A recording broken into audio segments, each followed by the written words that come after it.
Bienvenidos comiqueros, vamos a empezar este vídeo dedicado al Green Lantern de la Edad de Oro. Venga, no seas vago y dale al play.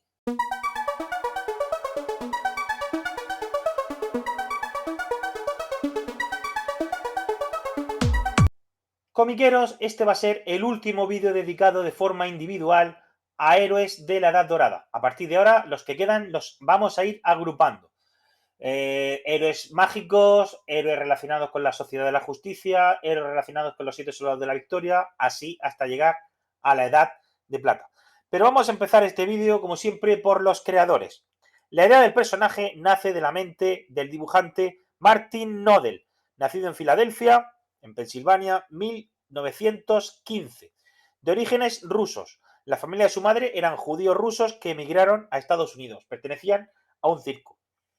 Martin necesita dinero y en la compañía All American Comics, ya sabéis, una antecesora de la actual DC, el jefe, que es el de la izquierda, MC Gaines, y el editor Sheldon Mayer, que es el de la derecha, le dijeron que crease un superhéroe. Al volver a casa en metro, vio a un revisor de vagón con una linterna roja, como la que veis aquí en el centro, que estaba señalizando una zona en obras. Cuando terminaron de arreglar el problema, usó una linterna verde para indicar a los pasajeros que ya no había peligro. Martin Nodell se quedó con la idea y esta anécdota, unida a su pasión por la mitología, le lleva a crear a este héroe, a Green Lantern.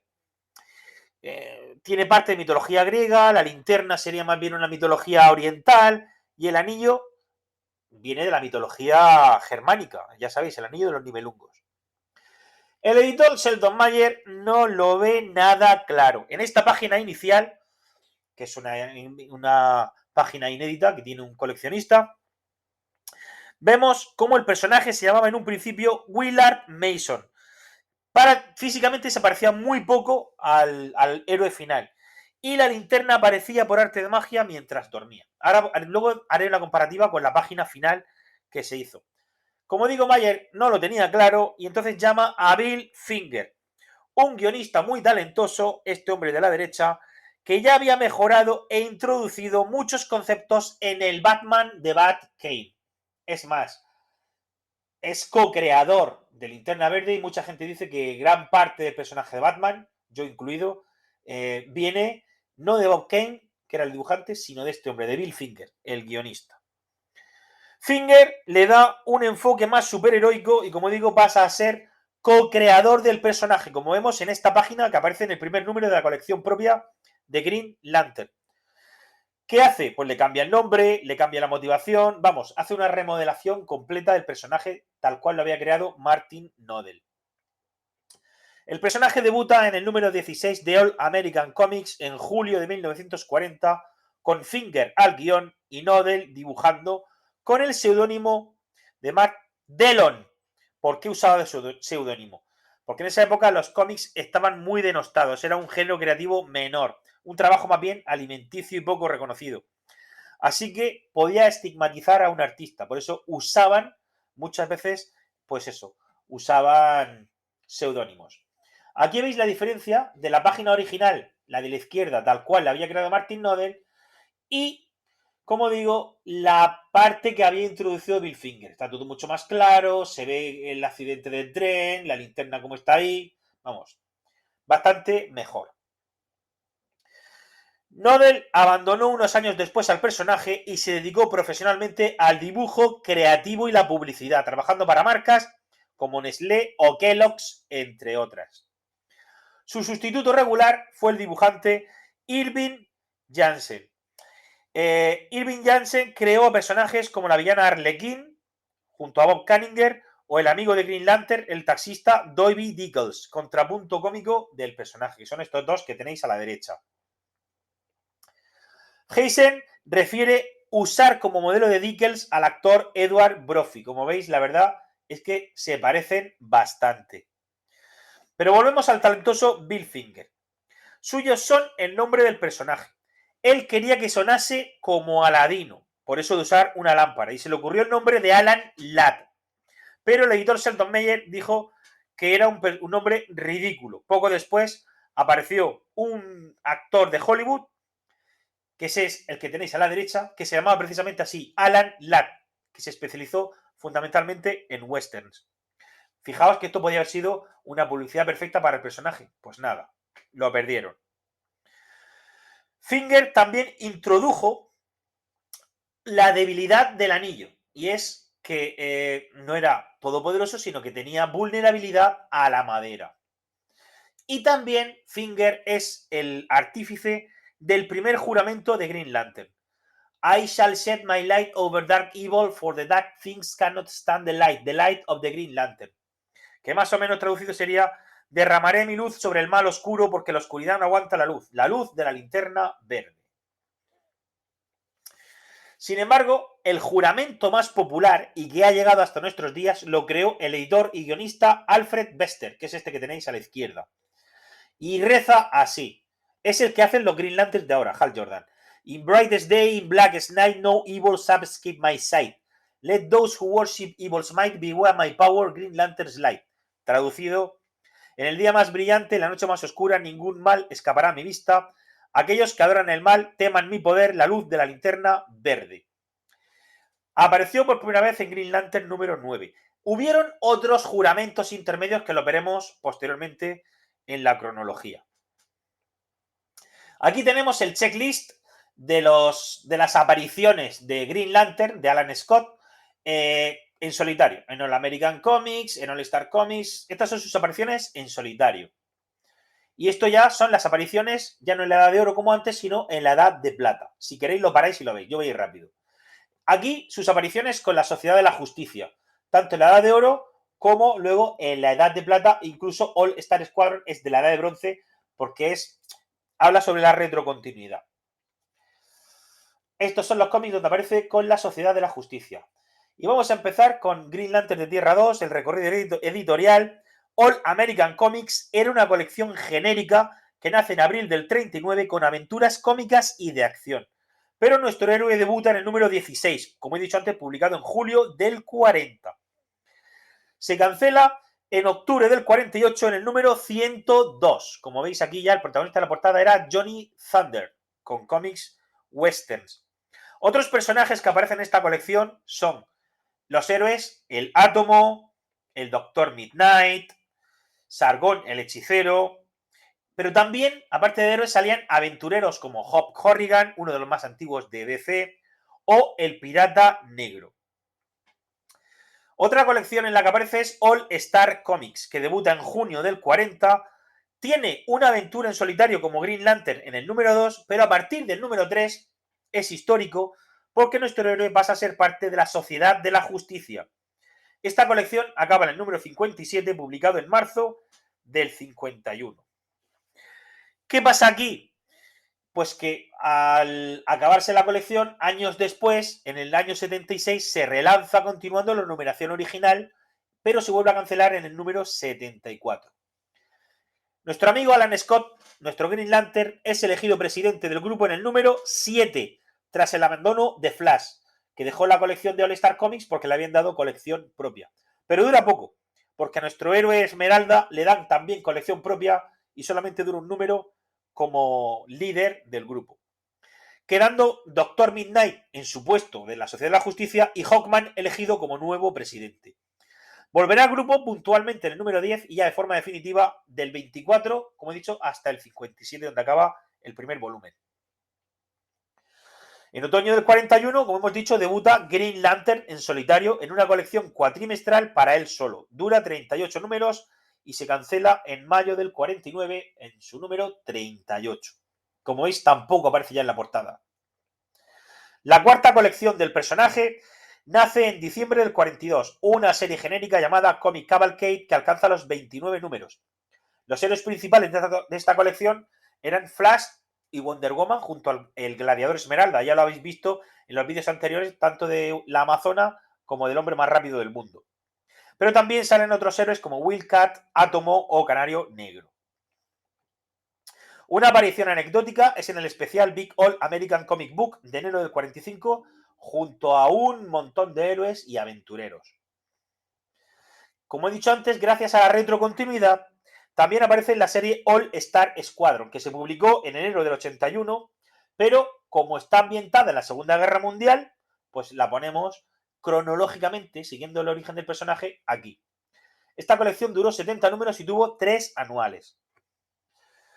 En los años 60, nuestro héroe vuelve a aparecer tras su retiro al establecerse que los héroes de la Edad Dorada vivían en Tierra 2, gracias a este cómic legendario, el Flash 123, también llamado el Flash de los Dos Mundos, de Gardner Fox y Carmine Infantino, con Julius Schwartz como editor.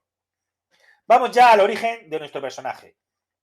Alan Ladd Wellington Scott, que es el nombre completo del personaje, es ingeniero, único superviviente de un accidente de ferrocarril provocado por Decker, su rival. Entre los escombros del accidente, Alan encuentra una gran linterna verde cayendo en una especie de trance. En ese trance, la linterna se presenta como la llama verde de la vida y cuenta su origen. Y empieza así el origen. Un meteorito cayó hace 2000 años en China. Años después, se descubre que ese meteorito era parte del Corazón Estelar, un artefacto creado por los Guardianes del Universo que contenía una gran energía mística. Querían eliminar la parte mística del universo y quedarse solamente con la científica. Con ese meteorito que cae a China, un hombre llamado Chang moldea el metal para crear una lámpara de aceite de la que se llevaban en la época. La llama verde avisa que brillará en 3 ocasiones. La primera vez que brille traerá muerte, la segunda traerá vida y la tercera traerá poder. Cuando unos rivales atacan a Chang, la lámpara brilla por primera vez y los rivales mueren. Siglos después, la lámpara pasa por muchas manos y llega a Estados Unidos, donde acaba en manos de un enfermo psiquiátrico que la transforma y moldea de lámpara de aceite en linterna de ferrocarril. En ese momento, la linterna brilla por segunda vez y cura al enfermo. Es como si trajera vida a esa persona. Y por último, brilla por tercera vez con Alan Scott, dándole poder y convirtiéndolo en su campeón. La linterna es sinónimo de vida, por lo que no puede atacar a la madera. Y para usar su poder solo hay que tener confianza en uno mismo para conseguir mayor comodidad. La linterna crea un anillo de su estructura. Se tiene que recargar cada 24 horas, como veis en la imagen de la izquierda. Nuestro amigo Alan despierta del trance y con el nuevo poder va a por su rival Decker. Empieza volando, la segunda imagen por la izquierda, y llega y usa sus poderes. Es intangible, es resistente a cualquier tipo de metal, incluso puede controlar el metal, pero amigos, la madera es su antítesis. Le golpean con algo de madera y queda inconsciente. Para ahorrar a la linterna verde, se enfunda un traje para combatir el crimen y recita por primera vez su juramento, que ya hemos visto antes. Vamos con los poderes. Tiene un montón. El anillo tiene origen místico y al principio solamente otorgaba a su portador muy poquitos poderes. Lo que veis aquí, la capacidad de volar, la intangibilidad y, como he dicho antes, control sobre los metales e invulnerabilidad a los mismos. Posteriormente, conforme van avanzando los cómics, le dan más poderes. Aquí hay unos pocos. Le dan que, usando la fuerza de voluntad, nuestro héroe puede crear constructos de energía como escudos, cadenas, redes, ganchos, martillos. También puede proyectar rayos de energía, tanto mística como electromagnética. Puede usar como hipnosis, puede teletransportarse, invisibilidad e incluso viajar en el tiempo, aunque en ese caso hizo falta la unión de un montón de héroes de Infinity Inc. Y toda esa fuerza de voluntad unida hizo que pudieran viajar en el tiempo. Las limitaciones ya las sabéis. En primer lugar, no puede actuar sobre la madera o vegetales. La segunda es que debe recargarse cada 24 horas en la linterna. Y tercera, que el poder está limitado por la fuerza de voluntad del portador. Vamos a conocer a sus aliados y enemigos. La primera de los aliados es Irene Miller, la primera novia del personaje. Debuta en All American Comics 18. Su hermano Danny es incriminado por un gángster llamado Mundachi, como venganza por abandonar su banda. Y luego Irene intenta asesinar al gángster en un restaurante, pero Alan Scott lo impide. Al escuchar su historia, se apiada de ella y decide ayudarla como Green Lantern. A partir de ahí comienzan una relación sentimental sin saber ella que su novio es en realidad el héroe enmascarado.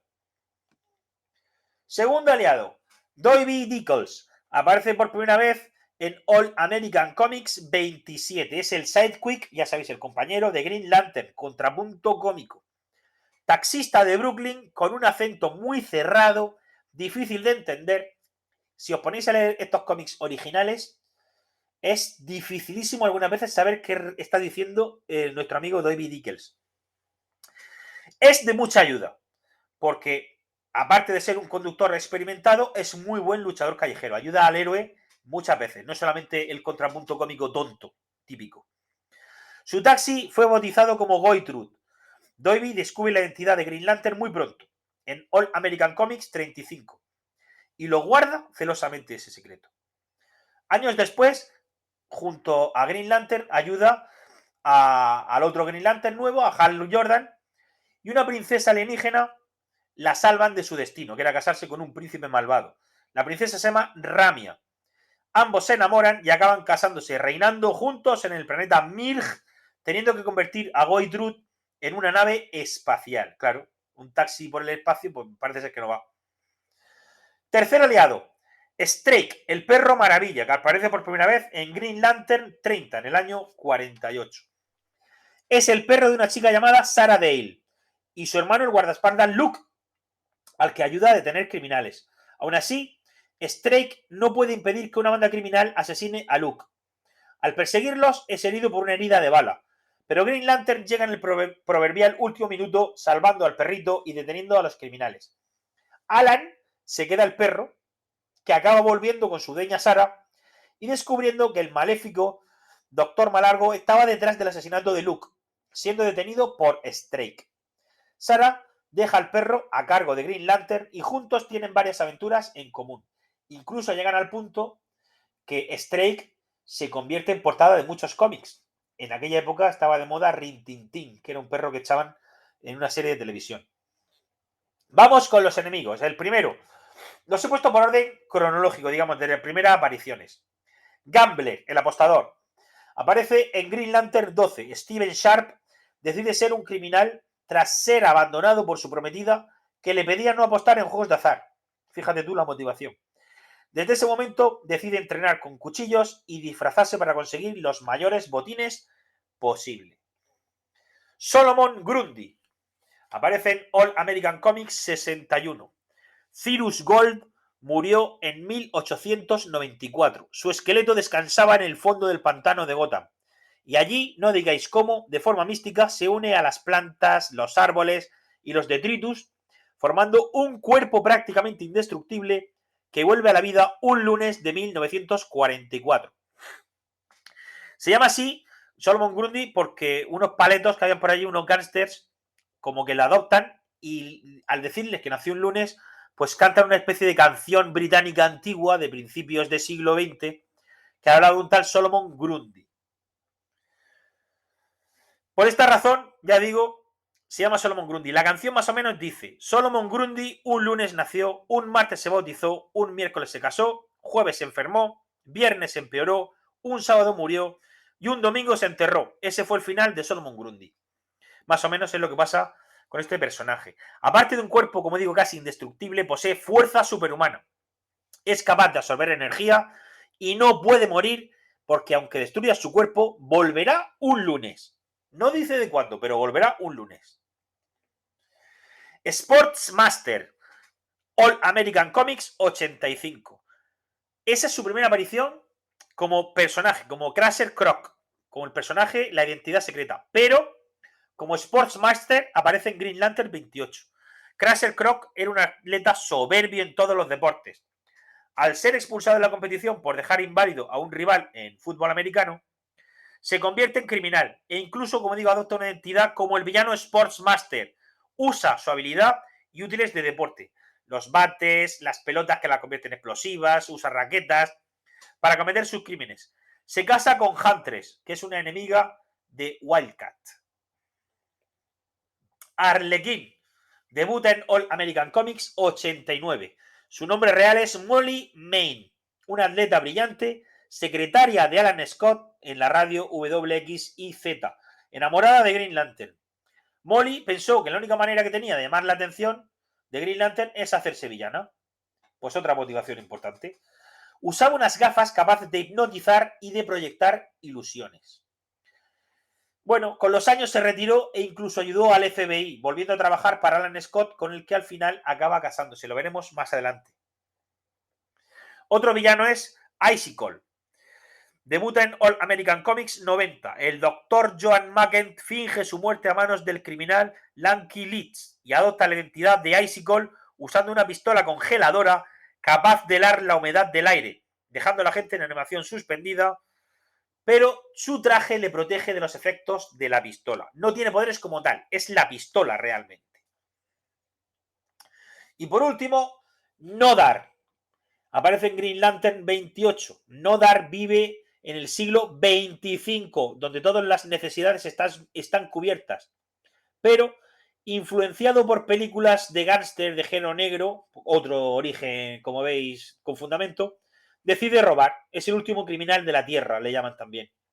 Pero las autoridades de la época lo atrapan y lo meten en prisión. De ahí las letras P que lleva en su traje. Son las letras de presidiario. No es coña, es así. Construye una máquina del tiempo y retrocede a 1947 usando su avanzada tecnología para el crimen. Green Lantern lo detiene y lo devuelve al año 2447, que de donde es originario, aunque volverá en repetidas ocasiones. No tiene poderes, pero su ventaja es la tecnología avanzada de su época, claro. Vamos a empezar con la cronología. Como siempre, a la izquierda pondré el año del cómic, que veréis que a veces no coincide con el año por el que vamos, pero porque es retrocontinuidad. All American Comics 16 es la primera aparición y el origen de nuestro héroe, ya lo hemos visto. En All American Comics 18 debuta Irene Miller, la primera novia. En All American Comics 20 encuentra trabajo en Apex Broadcasting Company, en Capitol City. Allí hace de locutor. ¿Por qué? Pues porque así estaba más cerca de las noticias para ayudarlo en su carrera como Green Lantern. No es una mala idea. DC Especial 29. Nos cuenta el origen de la Sociedad de la Justicia. Como veis, es del año 77. Por eso digo que a veces la retrocontinuidad nos hace que cronológicamente tengamos que irnos a años más avanzados para seguir con el origen. Esa historia continuaría en el número 3 de All Star Comics, donde se reúnen por primera vez la Sociedad de la Justicia. En el número anterior se crea y aquí se reúnen. En All American Comics 22 vemos cómo muere calcinado un criminal al ponerse el anillo, con lo cual nos vienen a dar a entender que solamente puede usar el anillo el elegido. Eso luego veremos que no se cumple con otros personajes. Aunque sí que es verdad que aunque no mueren, sí tienen consecuencias. En All American Comics 27 aparece por primera vez Davey Dickles, el compañero inseparable de Green Lantern a partir de ahora. En Green Lantern 1, nuestro héroe recibe colección propia con 4 historias diferentes, aunque en números posteriores esas historias las van uniendo. A lo mejor hacen sagas de 3 números o de 4, o de 4 números no, de 4 capítulos y demás. También hay un anuncio del psicólogo William Moulton Marston sobre la fuerza de voluntad. Si recordáis, William Moulton Marston es el creador de Wonder Woman. En el All-Star Squadron el anual número 3, vemos la lucha contra Ian Karkull, que es un enemigo místico de la Sociedad de la Justicia que al derrotarlo inunda de energía cronal a nuestros héroes, reduciendo el envejecimiento que tienen. Les da como juventud, pero a mansalva. En All Star Comics 7, Green Lantern es elegido presidente de la Sociedad de la Justicia, tras dejar Flash el grupo porque tenía colección propia. Pero como he dicho antes, a nuestro héroe le dura poco, solamente le dura un número, porque a él también le dan colección propia al mes siguiente. Y no querían quemarlos, por eso cuando obtenían colección propia los sacaban de la colección. En All American Comics 35, Davey Dickles descubre la identidad secreta de Green Lantern. La guarda toda su vida. En Green Lantern número 3, DC entra en guerra tras el bombardeo de Pearl Harbor en 1941. En este caso, Green Lantern lucha contra los nazis aglutinando civilizaciones de todas las eras que estaban atrapados en el mar de los Sargazos. Es como una especie de triángulo de las Bermudas donde quedaban atrapados gente de otras épocas y usa todas esas civilizaciones, romanos, griegos, de todo tipo, para luchar contra los nazis. Todos se dan cuenta que los nazis son los peores de la historia. Alan Scott y Dobby Dickels se alistan en el ejército y en los cómics anuncian los bonos de guerra para patrocinar la campaña de material bélico e incluso patrocinan el alistamiento a filas. Justice League of America 193. Aquí hay un extracto, un bonus, donde vemos como el presidente Franklin Delano Roosevelt crea el All Star Squadron, que es la unión de todos los héroes de la Edad Dorada, no solamente la Sociedad de la Justicia y los demás, para formar un grupo que atacase a los nazis. La verdad es que solamente servían prácticamente para los nazis en teatro americano. Porque Alemania estaba protegida místicamente por los nazis, concretamente por la lanza Longinus, la lanza del destino, con la que mataron a Jesucristo. Entonces, no podían invadir Alemania y cargarse a Hitler, que hubiera sido como Superman, o el Espectro, lo habrían tenido facilísimo. El Espectro ni siquiera sin moverse de Estados Unidos, podía habérselo cargado. En All American Comics 41 vemos que Dobby Dickels se disfraza de Green Lantern y se hace llamar Devastating Dobby. Dobby el Devastador. En el 45 y en el 47 de American Comics tenemos otros juramentos, que he dicho que habían otros, pues este, por ejemplo, By Rise strike the darkest corner, vanishing all weakness. Pues muy bien. Y en el 47 otro, As the green rays strike forth into darkness, so may all black evil be exposed and driven away. Pues muy bien también. Ninguno de los dos cala. El que cala al final es en Brightest Day y Blackest Night. En Comic Cavalcade número 1 tenemos una nueva colección genérica con un serial dedicado a Green Lantern durante los 29 números que tienen a los superhéroes. All American Comics 48 es la última aparición de Irene Miller. ¿Por qué? Pues parece ser que, aunque no lo dicen expresamente, Alan Scott cambia de trabajo y de Capital City se mueve a Gotham, con lo cual la relación a distancia parece ser que no funciona. En All American Comics 49 nos cuenta la historia de Goitrude, el taxi de Dobby Dickels. Green Lantern 9. Aquí está el juramento definitivo, el que hace Alfred Bester. Este sí es el bueno. In brightest day, darkest night, no evils have escaped my sight. Let those who worship evil's might beware my power. Green Lantern's light. Como digo, perdura hasta la actualidad. El juramento que usan los Green Lanterns actuales es este. Green Lantern 10.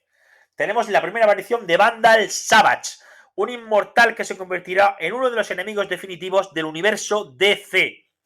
Aunque apenas se enfrenta a Green Lantern, debuta en un cómic de él. En la segunda historia vemos que Alan Scott pasa a ser jefe de Apex Broadcasting, que está en Gotham, tras ser víctima de la extorsión de uno de sus superiores. Por eso pienso que la relación con Irene Miller se agota, porque ella vivía en Capital City. En Green Lantern 12 aparece por primera vez Gambler, el apostador. Nos dicen que Alan trabaja en una radio llamada WMCG, que es parte de Apex Broadcasting. Seguimos con All American Comics 61, donde aparece por primera vez Solomon Grundy. En All American Comics Volumen 2 tenemos que junto a Johnny Thunder, nuestro héroe Green Lantern se enfrenta a un secuaz del villano Stalker. Comic Cavalcade 13. Vuelve Solomon Grundy a pesar de ser atropellado por un tren en el número anterior. Revive gracias a un concentrado de clorofila que le da inteligencia, pero Green Lantern lo exilia a la luna. En Green Lantern 20, en la segunda historia vemos que Alan Scott cambia de radio. Ahora está en radio WXYZ, haciendo de todo. Desde ingeniero hasta presentador. Acaba al final ascendido a manager general. En la tercera historia vuelve Gambler tras escaparse de la cárcel disfrazado de Dobby Dickels. No me digáis por qué, porque Gambler es mucho más alto. Pero bueno, sale disfrazado igual que él. All American Comics 85. Debuta Crusher Croc. Se enfrenta a Green Lantern usando su maestría en los deportes. Más tarde se convertirá en Sports Master. Aquí aparece como Crusher Croc. En Green Lantern 27, en la primera historia, debuta el Pirata del Cielo, este que tenéis a la derecha. A bordo de su cepelín, llamado el Holandés Errante, comete sus crímenes. Su punto débil es que tiene terrofobia, no puede tocar la tierra. En la tercera historia del número 27 de Green Lantern, tenemos a Gambler, que escapa de la pena de muerte. En All American Comics 89 aparece por primera vez Arlequín, que será la villana más recurrente de nuestro héroe. En All American Comics 90 debuta Icicle. All Star Comics 37 de la Sociedad de la Justicia. Los villanos más importantes de la Edad de Oro se unen para formar la Sociedad de la Injusticia del Mundo. De izquierda a derecha tenéis a Gambler, Brainwave, Vandal Savage, el Mago, Per de Gatón y el Pensador. Green Lantern 28. En la primera historia debuta el Tonto, que es este que tenéis a la derecha. Un enemigo con poca inteligencia que roba objetos que aparentemente no tienen ningún valor, aunque luego resulta que son extremadamente valiosos. En la segunda historia, Crusher Croc vuelve, pero esta vez con una nueva identidad como Sportsmaster, lo tenéis en la portada. En All American Comics 91, Arlequín chantajea a Green Lantern. Dejará el crimen si se casan, pero para asegurarse hipnotiza a todos en el ayuntamiento. Solo cuando se pone el anillo de Green Lantern ve que así no puede seguir y abandona al novio en el altar. Por eso digo que, si os acordáis antes, un villano se puso el anillo y murió. Aquí no muere, pero es verdad que le hace cambiar y volverse buena temporalmente. Así que ya sabéis que no todos mueren. Luego veremos que pasa algo parecido con otra villana. En All American Comics 92 vuelve Icicle a sembrar el terror en Sudamérica, pero Green Lantern lo detiene igualmente. No hay fronteras para nuestro héroe. Comic Cavalcade 24. Solomon Grundy vuelve de la luna, así que Green Lantern lo manda al centro de la Tierra, a ver si se escapa de ahí. Green Lantern 29. 3 historias cortas contra Arlequín. Molly Mayne se confirma como la villana que quiere estar cerca de Green Lantern, pero aunque la atrape, siempre usa su poder para crear ilusiones y para hipnotizar, para escapar. Nunca entra en la cárcel. All American Comics 93 y 94. En el 93 Green Lantern usa a Molly Mayne para poner celosa a Arlequín sin saber que son la misma persona. Y en el 94 ambos se unen contra un enemigo común, la banda de Arlequín, que se subleva contra su jefa. En Green Lantern 30, en la primera historia, debuta Strake, el perro maravilla. En la segunda vuelve Gambler, que encierra a Green Lantern y David Eccles en un pinball gigante, muchos años antes que en Marvel lo haga Arcade, un villano que luchó contra la Patrulla X y anteriormente en Marvel Team Up contra Capitán Britannia y Spider-Man. En la tercera historia, Nodar, el último criminal del siglo XXV, ha sido reeducado por sus carceleros, pero vuelve a reincidir, hipnotizando a David Eccles y haciéndole creer que es su compinche. All American Comics 95. Arlequín y Green Lantern se desenmascaran, pero accidentalmente no llegan a verse. Qué casualidad. Green Lantern 31. En la primera historia, Arlequín y Green Lantern pierden sus respectivas armas, las gafas y el anillo, teniendo que recuperarlos unidos contra el criminal que los robó. All American Comics 96. Strake se hace famoso consiguiendo la portada. Recordemos que Rin Tin Tin, ya lo he dicho antes, era una serie muy popular en la época en Estados Unidos. En Green Lantern 32, en la segunda historia, vuelve de nuevo Arlequín. All American Comics 98. Sportsmaster sabotea todos los deportes, desde baloncesto a fútbol o hockey, hasta que Green Lantern lo detiene. Green Lantern 33. En la tercera historia, Arlequín acaba por primera vez entre rejas tras colaborar, fíjate tú la coincidencia, con Green Lantern en un caso, que le hace la 340 y la mete en la cárcel. All American Comics número 100, número redondo donde Nodar se alía con una supuesta ladrona que al final lo traiciona ayudando a Green Lantern. En Green Lantern 34, el FBI ficha a Arlequín como nueva agente. Y en la segunda historia debuta Strake, el perro maravilla, pero en solitario. Antes salía con Green Lantern. Aquí aparece solamente Drake y Alan Scott, la identidad de Alan Scott aparece pero como secundario. Green Lantern no sale. Green Lantern 35. En la tercera historia, Gambler atrapa al héroe en una bola de ruleta, pero en realidad a quien había atrapado era Doiby Dickels. Y ya llegamos a retrocontinuidad. Green Lantern volumen 2, 88, donde nos cuentan una historia perdida de Green Lantern que no llegó a publicar en su momento y que recuperan muchos años después, concretamente en el año 72. Y siguiendo con la retrocontinuidad, en Adventure Comics número 466, vemos la disolución de la Sociedad de la Justicia y la retirada de los héroes. ¿Pero qué pasa aquí? Pues que en 1985, en el número 1 del anual de Infinity Inc., tenemos una historia que no nos habíamos imaginado. ¿Qué pasa? Que Green Lantern se casa con una chica llamada Alex Florin. En realidad era la villana Rosa y Espina. Si recordáis el vídeo del Flash de la Edad Dorada, era una de sus archienemigas que Green Lantern lleva a Isla Paraíso para reeducar junto a las Amazonas de Wonder Woman. La chica se reforma, se casa con Alan Scott sin saber él que era la villana Rosa y Espina, y tras la noche de bodas, donde consuman el matrimonio, finge su muerte. Y luego veremos la continuación de esta historia. Ahora nos vamos a Secret Origins número 50. ¿Qué pasa aquí? Pues Alan Scott sale brevemente del retiro para enfrentarse al Segador en Gotham City. Acaba malherido y el villano escapa. El Segador es uno de los enemigos de Batman que aparece en año 2. Flash 137.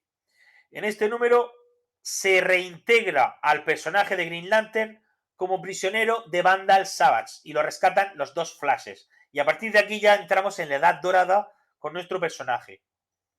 Showcase 55. Junto al Doctor Midnight y al Doctor Fate, el Doctor Destino, los tres héroes derrotan a Solomon Grundy. Y aquí dicen por primera vez que Alan Scott es presidente de Gotham Broadcasting Company. Green Lantern volumen 2, 40.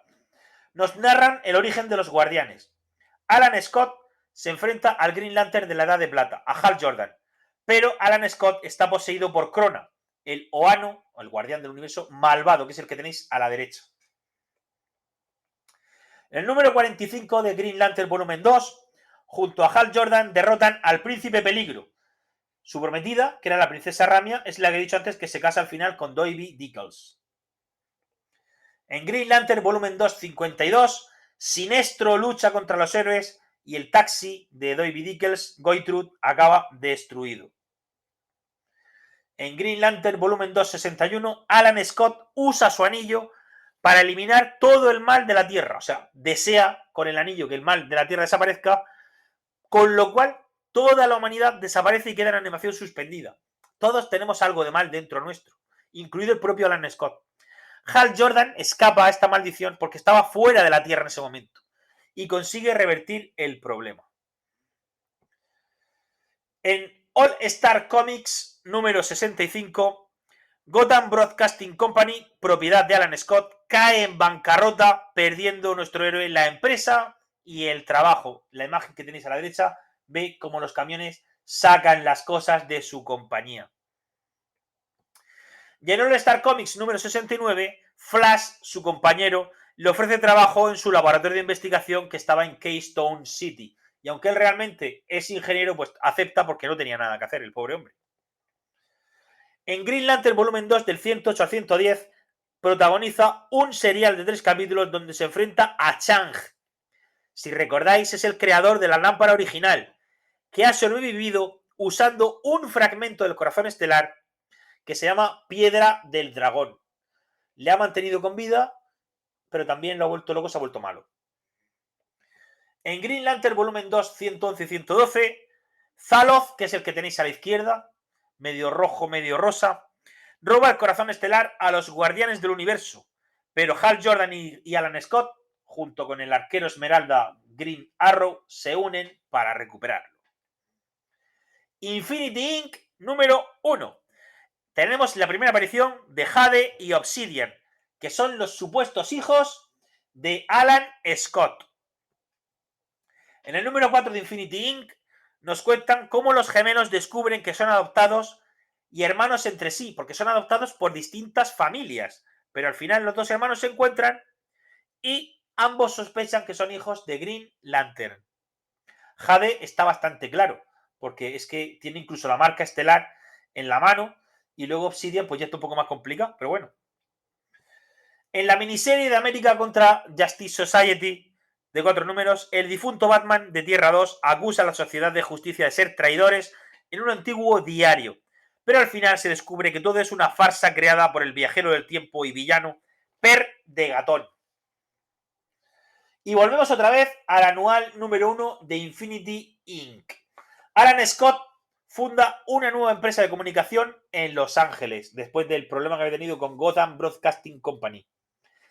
Pero la villana Rosa y Espina vuelve para acabar con Green Lantern y sus hijos, descubriéndose que es la madre de ambos. Al final, Rose, en su identidad buena, se decide suicidarse antes de que Espina, que es la identidad mala, mate a sus hijos. Arlequín desvela en ese momento su identidad a Green Lantern y sus sentimientos. Como son correspondidos, ambos acaban casándose. ¿Veis la imagen de la boda aquí a la derecha? Y por último, en Infinity Inc. número 21, tenemos la fiesta de boda, y a partir de aquí, incluso en este mismo número, empiezan las crisis en tierras infinitas. Mundos vivirán, mundos morirán, y ya nada será igual.